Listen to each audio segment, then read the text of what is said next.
a conversation with Marty Jencius about podcasting. This is MacVoices. MacVoices is supported by Macstock Conference and Expo, coming to Crystal Lake, Illinois on July 11, 12, and 13. Get all the details and take advantage of the early bird registration through March 29th at MacstockConferenceandExpo.com.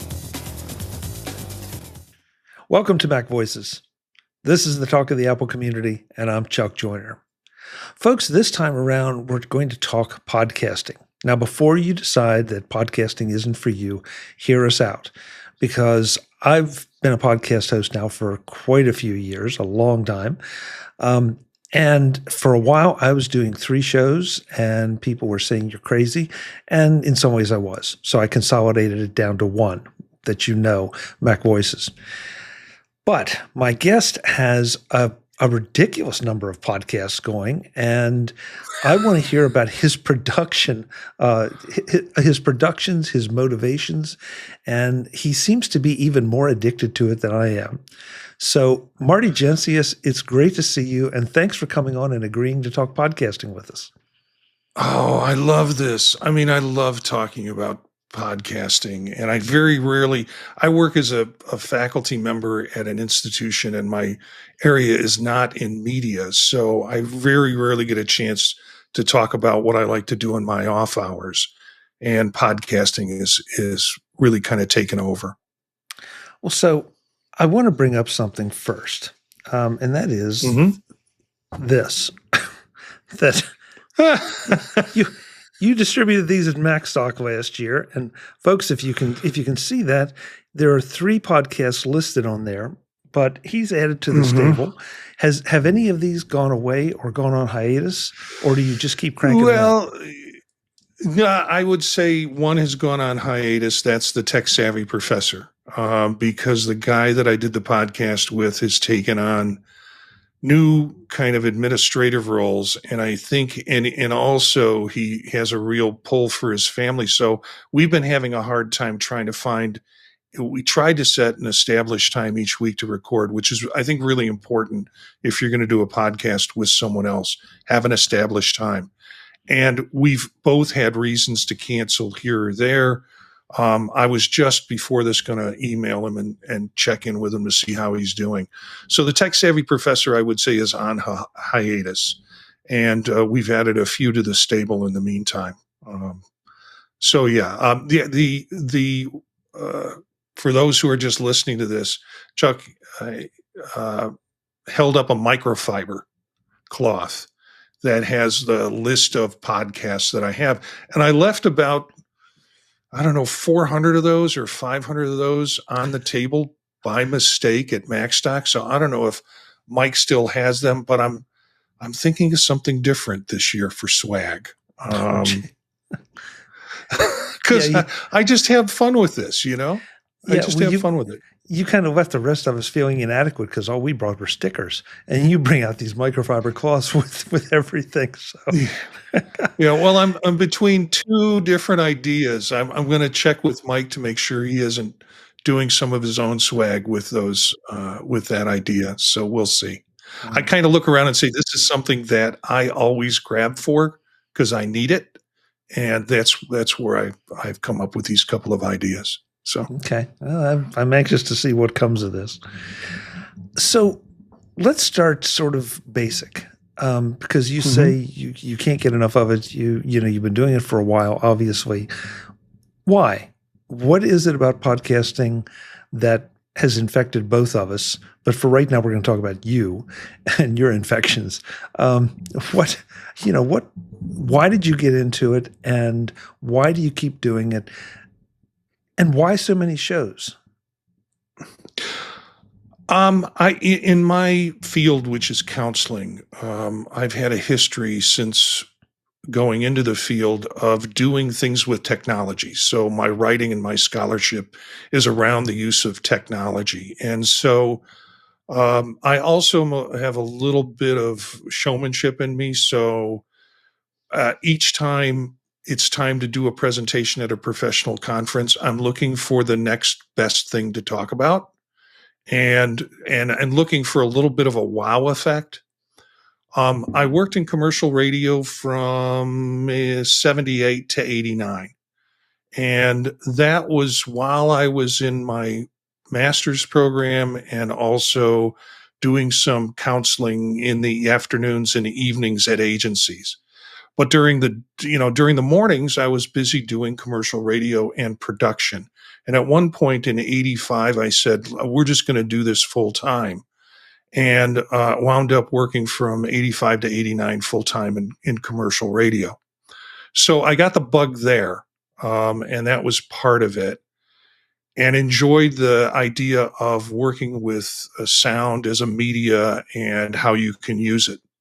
So I flash forward to my academic career, and in the early 90s, I am going through my doctoral program, still trying to figure out what the area I was going to do. And then in 92, 94, I started taking trips to, not 92, 94.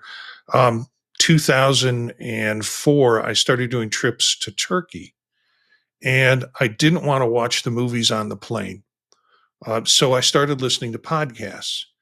And I thought, hey, wait a minute. We have these conversations in our professional field all the time. So the next best thing, the next new thing that I wanted to do for our field was do podcasting. So I got into podcasting at that point and did a show called Counselor Audio Source that ran from 2006 to about 2010 with around 90 episodes. And the way I got episodes, Chuck, you might remember this, was I had people who recorded on site and did the interviews and then sent the interviews to me on DVD or Jump Drive or something. And then I would do all the audio editing that way. I also did some of my own interviews with that show and did some double enders, where they're recording their side on one end and their side and you're recording your side on the other and then mashing them up together. But all of that was done, running it basically through Audition and doing all the editing, all of the corrections, taking out all of the dead air. All of that was done with Audition, was really labor intensive. And I did that, as I said, for about 4 years, and just kind of after 90 episodes kind of said, well, this isn't stuff that is appreciated yet in our field. It isn't recognized in our field, and it's consuming a lot of my time, although I love it, and I haven't gotten tenured yet. So I need to be able to focus on my academic stuff more so. So that was where the funny thing was, my wife and I were, during that time when I was thinking about it, we were walking laps at the Armory in the morning. We'd get up and walk for exercise. And I said, I have this idea. And she was like, what? I said, I think I want to do a podcast. And she said, as we're walking in circles, she goes, well, this is really strange because it looks like you've been in radio. Now you're in academia and you want to go back to radio. And, she just it was a metaphor for life, I think, that she presented to me.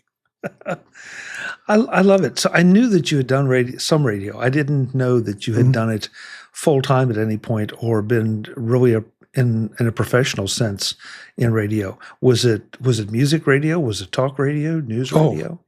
It was alternative rock, and I was morning DJ and morning drive. And I did other shifts too, but it was those were the stations I was attracted to.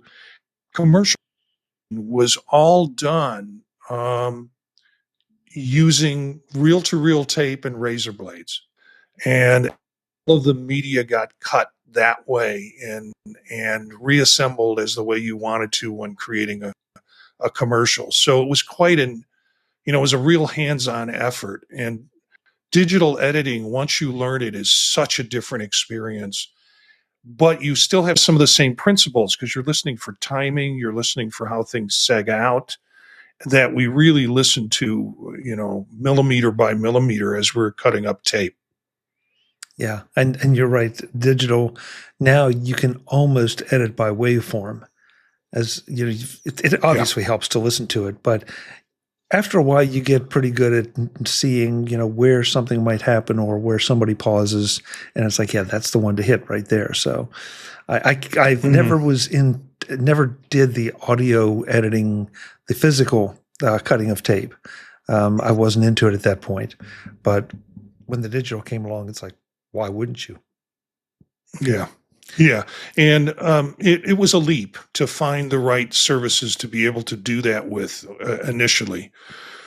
When returned to doing podcasts, as I said, Counselor Audio Source was all recorded and then sent to me, and then I would put it on and then digitally edit it on in Audition. But then, when I wanted to start to work with other people and do podcasts, we had to find services that were just in their infancy then. I think Riverside is a service that a lot of people are familiar with now if you want to create a podcast. But I was using Zencaster and Ringer for a while and also Squadcast. And just before the show, I wanted to make sure they were still active or at least know that they had disappeared. And I went to look at the sites. It's just incredible what you can do with those package sites for recording, having multiple guests.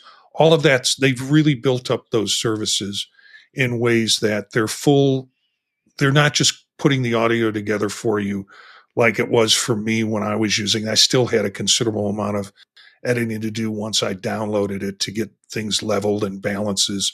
It's all done now for you, and it's makes it very accessible. There's almost so much in there, it's hard to figure out if you're new to it what you need to do. I mean, and how to actually use the online software. So And that's one of the things I wanted to get to, so we might as well just do it now. But mm, I know you've been a lot better at looking at all the alternatives as they came along. Along the way, I left audio only and came over to video, and of course, I still release the shows as audio. But video creates some. Oh, no, it creates a lot more challenges. yeah, But it also gives you, a completely different view on things that you actually get to see the guest, obviously while we're talking, but almost more importantly, let the audience see the guests and their reaction. And I think it just feels better to me. It feels more personal because they can do the talking about themselves, and we can joke around and people get a sense of the person, not just the topic or the subject or the right. product that they're addressing. So I've kind of I've evolved my workflow to some degree, but it's evolved more Yeah. in the video direction. Um, so right now, though, I know you also have gotten into doing a little bit of video as Mhm. well. So, but honestly, I've lost track of which shows of yours have video components and which ones are strictly audio. Is there anything that's still strictly audio? And you are the inspiration for that, Chuck. You put this bug in, and the thing that motivates me, because I'm one of those. What can I do next to improve what I'm doing? And you said, audio's great. They can find you on podcast searches, but if you really want to get into the algorithms, you need to do video. So initially, well, first of all, I think we all became familiar with video and video recording because of the pandemic. Everybody was Zooming, and it made it easier for people to use Zoom and use the speaker direction. So the cameras switch to whoever's speaking at the time if you want to do that. And I kept recording those every week with Circular Firing Squad and throwing them away. I mean, I'd throw away the video portion of it and just use the audio and produce the audio podcast from that. But you said, you need to get into video if you want to catch the algorithms. So that was a bit of a challenge. First, I started doing it with Zoom and then having to understand the whole YouTube interface for different shows. And then I had purchased and have an account for Ecamm, and thought, I'm really not using this. I should learn how to use it. And now have switched all of the podcasts that I'm doing over to eCam recordings. And I get the video and take the audio out of it. That then becomes the podcast. And then the video gets slightly edited because I don't want to mess with it too much without getting a lot of jump cuts in the video. But it's a much cleaner version of what you see when I upload it to YouTube than what we streamed that earlier that evening in the show. So there's a lot of clarity in it in a lot of ways. And so yeah, I mean, my basic rundown for creating shows now is to create show notes. I do that in Google, and it's a shared Google Doc, so other people have access to that. So tonight, after this, I'm doing a show, an episode of the Old Mac Gang, and the other 4 members that are on that group have access to the Google Doc. They can add their notes into it, so we have notes. I'm then setting up the recording time with guests. I set that up using an eCam link. Now there was a little sticker shock moving from Zoom, which they were all familiar with, to eCam. But they figured out how to get in at guests and make it work. And then I use Workana, which Jeff Gamet introduced me to, as a way to take the articles that I'm going to talk about and make them available for me in the order that I want them. Now, yes, I have them in the show notes, but Workana just is a built-in to Chrome and also to Firefox browsers you can use as a extension that helps put the different tabs in order that I'm going to be using for talking about particular articles. So the shows that I do that with, then that becomes another camera for me to switch to when we're talking about content. So it is the people that are part of the group, but it's also an opportunity for the viewers to see what article we're talking about when we're doing it, and maybe pull them back to look at that. So Workana is a part of it from show notes. We run the show through eCam, and as I said, it used to be Zoom. I use a Stream Deck, an Elgato Stream Deck, and I have it set up to switch scenes. So if I'm talking or doing the introduction to the show, I have a button I push that has my single shot. If I have somebody else starts talking, like in Vision Profiles, if Eric starts talking, I can switch to him, or occasionally we have Daniel comes in, so I can switch to him, and then I can switch to a 3-shot or a 2-shot. So all those are set up ahead of time, and I just do that by having my Elgato Stream Deck programmed that way. And then of course, the 4th shot is the website. So we can go to that as we talk about it. So we should probably mention too that we're recording with eCam right now. Yeah. I use eCam a little bit differently because I use it to capture the audio and the video files that then I drop into Final Cut. And so I'm not doing the live production and the live switching that you are. I'm making those decisions in post. And there's no right or wrong here. It's just, I sort of learned in a post environment. And frankly, because when I started, a lot of the tools that were available then, well, you could do what you're talking about, but you would spend several $100,000 to do it, And now you can do it with an iPad, or you can do it live with a Stream Deck and some software. So things have changed a lot, and I keep looking at different production models and struggling with them. And then I see what you're doing, and it's like, yeah, I really should figure that out. I really need to look at that, and then, squirrel, and I get distracted. Yeah. Well, and I respect what you say, because I do some of the same things that I did years ago even though there might be other models to be able to do it. And years ago, like Zencaster and Ringer and those types of audio capture, and now I guess they're also video capture, did output everything in separate streams and separate video streams now, and also separate audio streams. So it was to you to line those up and mix them.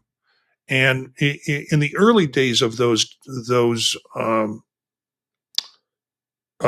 products, one of the problems that I ran into was they weren't well aligned. So when they automatically gave you that output with everything lined up, it seemed to be affected by the broadband stream that the user was using, in terms of some of the audio would come out a little compressed or shortened, and then you had to put in little spacers. So it just got very labor intensive. So I dropped that I stopped doing podcasts for a period of time, and then got frustrated at work, which is frustration is always a great motivation for me to do something creative, and said, let's do, a friend of mine and I were at a conference, a guy that was one of my doctoral students and completed his degree and took a job someplace else. And I said, let's do the faculty meeting, which was just conversations about things that faculty need to know about. And we did that for a while. The problem with working with co-hosts, no disrespect to the people that I work with, at that time, working with co-hosts, it's sort of, I just want a week off. Will you please learn how to edit this stuff so I don't have to be responsible every week to get the show out? And they're like, yeah, okay, yeah, I've got to get to that. And after a while, it's sort of like, no, you're not going to get to that. And I think I've heard Allison Sheridan say this too. She said she doesn't necessarily like to work with co-hosts because you're really dependent on them too much. I've got some great ones now, and the whole editing process has gotten easier. So when I get done with the video capture with Ecamm, it goes into Premiere. Why does it go into Premiere? Well, because it's automatically can be edited with audio through Audition, and frankly, I know the interface because it's very similar to Premiere, or very similar to Audition. So I started doing my video editing in Premiere, and what I do is chop out the dirty parts at the beginning and the end, and look for any mistakes or markers that I put in recording along the way with Ecamm, and edit those video pieces out. And then what I have is raw audio. So I can export the audio into Audition. Well, I don't export it into Audition yet. I export the audio, and then I use a couple of products, which might be overkill, because I know some people say, well, I just use that, and that does all that too. History. I started using a levelator. Levelator just normalizes all of the sound and does it really nice and does it really quick. Some of the more advanced products that I use later on will do that too, but I'd rather send it to them normalized. Then I use a sound editor called TimeBolt. And TimeBolt takes out, you set it for spaces in the audio. So I always wondered how people were so brilliant on podcasts that they can answer questions right away. They don't. That dead air is taken out automatically, so we all sound brilliant. And that's what TimeBolt does. And then finally, that audio goes to one of two services, Auphonic, which is probably the one that everybody talks about, and that has all sorts of settings in it, including the normalization and the removing dead segments of air and things like that. It also has now some beta functions that remove uhs and ums. And, but I also, one time I had a hard time getting it to run. So I was desperate and I found another service called Clean Voice. And Clean Voice is a different interface. It is not just pull down menus and put things in. It's just all automated, but you can find out what different parts of it does and what kinds of filters it uses when you say, I want it to do this. Clean Voice works pretty good. The only problems I've had with it is when somebody's using a headphone and microphone coming off the headphone, a headset. Sometimes that sounds real breathy or airy as a result of going through Clean Voice. But so it's either Auphonic or Clean Voice for the output of the audio. And then from there, I take it into Audition, put in music at the beginning, music at the end, and then output it and load it to Spotify. The video then gets edited with I have banners for each show with titles on them that I put into at the beginning of the show and at the end of the show. So those banners go in, and then the music goes in on the beginning and the end. And all of that is outputted into I'm using 1080p HD video right now as an output. And then taking that into YouTube, which means it takes about 2 hours for it to upload. So by then I go to bed and just wake up the next morning. No, seriously, it's sort of like, I'm not going to sit up and watch this. Oh, I know. Been there, done that. Yep. I'm with you. I'm with you. Marty and I were digging into the whys and hows of podcasting to such a degree that we ran way over time. In fact, we ran double what I had originally planned. And I love when that happens because it just shows the passion that comes across when we're talking about something that really means a lot to us. So we're splitting this into two pieces. This is the end of part one. Marty will be back next time on MacVoices to finish up with more about why he's so enthusiastic about podcasting, how he does what he does, and why you may want to give it a try. That's next time on MacVoices. I'll see you then. As always, thanks for watching. Visit MacVoices.com for show notes and to connect with Chuck on social media. Get involved in our Facebook group or like our Facebook page, and get more out of your Apple tech with MacVoices Magazine, free on Flipboard and on the web. And if you find value in it all, consider supporting us through either our Patreon campaign at patreon.com/MacVoices or by making a one-time donation via the PayPal link on our front page and in the show notes of each episode. You will join these fine people who help bring you MacVoices.